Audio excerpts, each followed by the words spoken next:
আসসালামু আলাইকুম ভাই ও বোনের, আপনারা সবাই কেমন আছেন? আশা করি আপনারা সবাই ভালো আছেন। আলহামদুলিল্লাহ আমিও ভালো আছি। নরেন ফেমাগারে জানাই স্বাগতম। আমি মেয়ে পিঠা উৎসবের জন্য আয়োজন করতেছি। মেয়ে আবদার করেছিল, মা স্কুলে পিঠা মেলা অনুষ্ঠিত হবে, তুমি কিন্তু একটা দোকান নিবে। তো আমি বললাম কি ধরনের পিঠা তুমি ওখানে বিক্রি করতে চাও? ও বলে কি ভর্তা দিয়ে পিঠা। আমি কই কি এইসব পিঠা তো গরম গরম বানিয়ে দেয় আর খায়। ও মনে হয়তো বা চিতই পিঠার কথা বলতেছে। আমিও কিন্তু একটু কনফিউশনের মধ্যে পড়ে গেছি, আদৌ কি এই পিঠা মেলার মধ্যে মাইশাকে নামটা দেওয়াবো নাকি দেওয়াবো না। তো মাইশার বাবার সাথে কথা বলবো রাতে, তাই আর কোনো গুরুত্বই তখন আর দেইনি। তো ওর বাবার সাথে কথা বলার পরে ওর বাবাই বললো যে হ্যাঁ, নাম তাহলে দিতে পারো। আর মেয়ে যখন এতই বলতেছে যে পিঠা মেলাটা করবে, তো করুক, ওর মতন।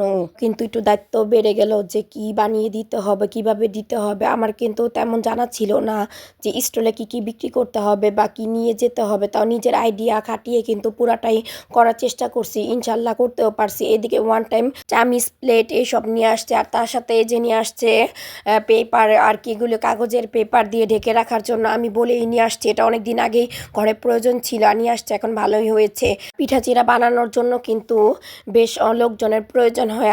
আলহামদুলিল্লাহ আমি কিন্তু একজন লোক পেয়েও গিয়েছিলাম, আমার সাথে অনেক বেশি হেল্প করছে কাজে।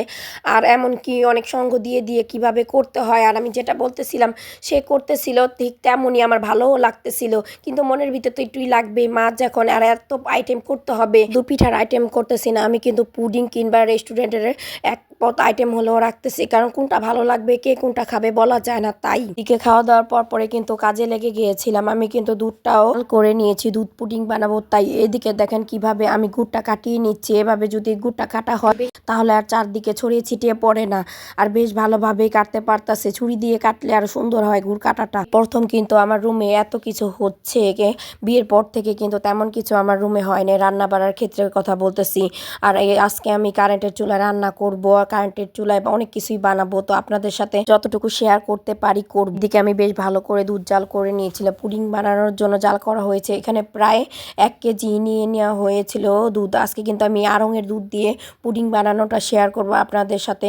বানাতে বানাতে কিন্তু প্রায় সন্ধ্যার পর হয়ে গেছে। এদিকে আমরা কিন্তু গুঁড়াটা সিদ্ধ করার পরে এদিকে ভালোভাবে কিন্তু মুথে নিতে হবে। যত বেশি করে মুথবে আর স্মুথ হবে, পিঠাও তত শেপ ভালো হবে। মা এলপিতে কিন্তু চালের গুঁড়াগুলি সিদ্ধ করে দিয়েছিল, আর এদিকে আমরা দুইজন মিলে এগুলো মুথে ঠিকঠাক করে নিয়েছি পুরোপুরি।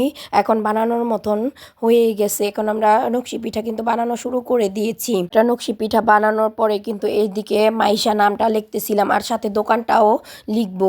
লেখার পরে কিন্তু এখানে পিঠার নকশিগুলো দিয়ে নিচ্ছি। এখানে কিন্তু আমি বেশ শর্টকাটে এই ডিজাইনগুলো করছি। আমি অনেক ধরনের ডিজাইন পারি, কিন্তু আমি এই যে বানাতে বসছি, বাসায় যা ছিল তাই দিয়েই স্কুলের জন্য মেয়ের জন্য বানিয়ে দিব, আর মেয়ে দেখে যেন খুশি হয়।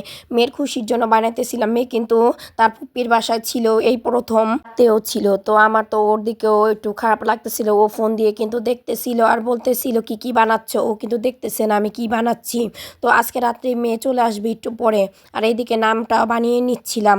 আর আমি জিজ্ঞেসও করতে পারতেছিলাম না, মাইশা তুমি কোন পিঠা পছন্দ করো বা কোন পিঠা আমার বিক্রি করতে হবে ওইখানে। আমি আমার মতন কিন্তু ডিজাইনগুলো তুলতেছিলাম, আর ভাবতেছিলাম ভাজার অনেক বেশি তেল কিংবা কড়াইটা অনেক বড় নিতে হবে, যেন ডুবা তেলে ভাজা যায়, তাহলে এটা ঠিকঠাক থাকবে। তো এখনই বেশ অনেকগুলি পিঠা এখানে বানিয়ে নিচ্ছিলাম। আর ডিজাইন পিঠাগুলো আমি ছাড়া তেমন কেউ একটা বানাতে পারতেছিল না, তাই আমারই বানাতে হচ্ছিল। মেয়ের ফুপ্পির বাসা থেকে আসতে দেরি হচ্ছিল। আমি কেউ বলতেছিলাম যে আসলে তো ও দেখতে পারতো পিঠা বানানোটা, আর ওর নামটাই আমি প্রথম লিখতেছি। তাই দ্রুত এই পিঠাগুলো বানানো হয়েছিল, কারণ রাতও হয়ে আসতেছে তাই। আর এইদিকে কিভাবে ডিজাইনগুলো তুলতেছে, আপনারা চাইলে কিন্তু এভাবে বাচ্চাদেরকে খুশি করতে পারেন। যে কোনো প্রোগ্রামে ওদের নামও লিখে দিতে পারেন, আর প্রোগ্রামে কিন্তু বেশ ভালোভাবে এগুলো বানিয়ে সাজিয়ে নিলে দেখতেও ভালো লাগে, আর যার জন্য করবে ও খুব খুশি হবে। এইদিকে তো নামটা প্রায় লেখা হয়ে আসতেছে। আমাদের বেশ আরও অনেক ধরনের পিঠাও কিন্তু বানাতে হবে। আজকে রাতে শুধু বানাবো নিম পাতা পিঠা, পাতা পিঠা, আর নকশি কাতা পিঠা। আর হলো মেয়ের জন্য বানাচ্ছি হলো এখানে নামের অক্ষরটা লিখে নিচ্ছি। মেয়ের খুশির জন্যই কিন্তু এসব করতেছি। আর তো রাতটাই আছে, সকাল হলে মেয়ের জন্য পিঠা পুডিং এসব বানিয়ে কিন্তু নিয়ে যেতে হবে স্কুলে।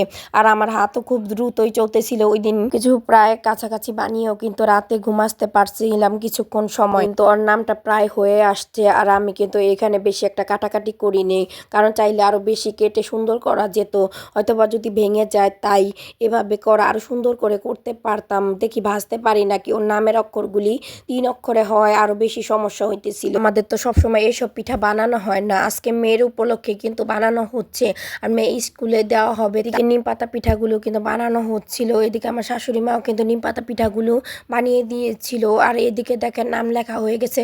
আর বিভিন্ন ধরনের যে পিঠার ডিজাইন, আমি ঠিক ডিজাইন সবগুলি করতে পারিনি, এক ধরনের রাখাই চেষ্টা করছি। ওইখানে নাকি পিঠাগুলো বিক্রি করতে হবে, ধোয়া তেলে কিন্তু পিঠাগুলো ভেজে নিতে হবে। এখানে পিঠার তেল জন্য তেলগুলো কিন্তু গরম হয়ে গেছে, সবগুলো পিঠাই ভেজে নিয়েছিলাম আর ভালো হয়েছিল। এদিকে কিন্তু দেখেন অন্থনের জন্য ডোটাও বানিয়ে নিয়েছি, কিছুক্ষণ পরে কিন্তু অন্থনটাও বানাতে চলে আসছি। অন্থনগুলো শেপগুলো আমি দিয়ে নিচ্ছি আমার মতন করে।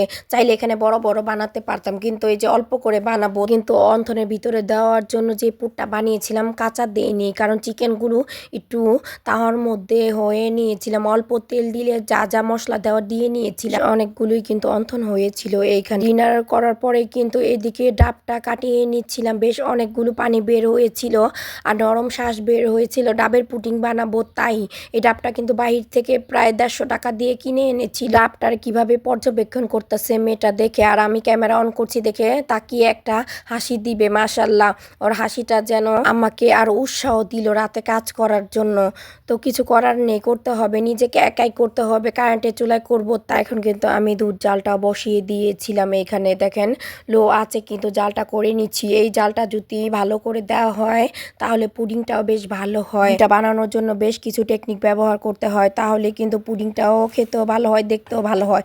এদিকে ডিমগুলো কিন্তু ফেটে নিচ্ছিলাম। এখানে আমি 6টা ডিম ব্যবহার করেছি 1 কেজি দুধের মধ্যে। আর আড়ঙের দুধ দিয়ে যদি এই পুডিং বানানো হয় তাহলে একটু বেশি মজা হয়। চিনি দিয়ে ক্যারামেলটাও তৈরি করে নিচ্ছে। এদিকে খেয়াল রাখতে হবে যেন পুড়ে না যায়, আবার বেশিও না হয়ে যায়। বানানোর জন্য কিন্তু বেশ অনেকক্ষণ সময় আমার লেগেছে, কিন্তু লাগার পরেও যে জিনিসটা ভালো হয়েছিল বানানো, তাই অনেক ভালো লাগতেছিল। আর এইদিকে কিন্তু আজকে আমি টিস্যু পেপার দিয়ে দিচ্ছি, আপনারা চাইলে ওইখানে দিয়ে দিতে পারেন। আমি ফ্লাক্সের পানি দিয়ে কিন্তু পুডিংটা বসাবো, তাই এদিকে দেখেন কিভাবে আমি বিছিয়ে নিয়েছি, তাই পুডিংটাও বসিয়ে দিয়েছিলাম আর বেশ ভালোই হয়েছিল। এখন আমি চেক করে নিচ্ছি যে এটা জমেছে নাকি। মাশাল্লাহ, বেশ ভালোই হয়েছিল এই পুডিংটা। ভিডিওটা এই পর্যন্তই, পরবর্তী ভিডিও দেখার জন্য সাবস্ক্রাইব করুন। আল্লাহ হাফেজ।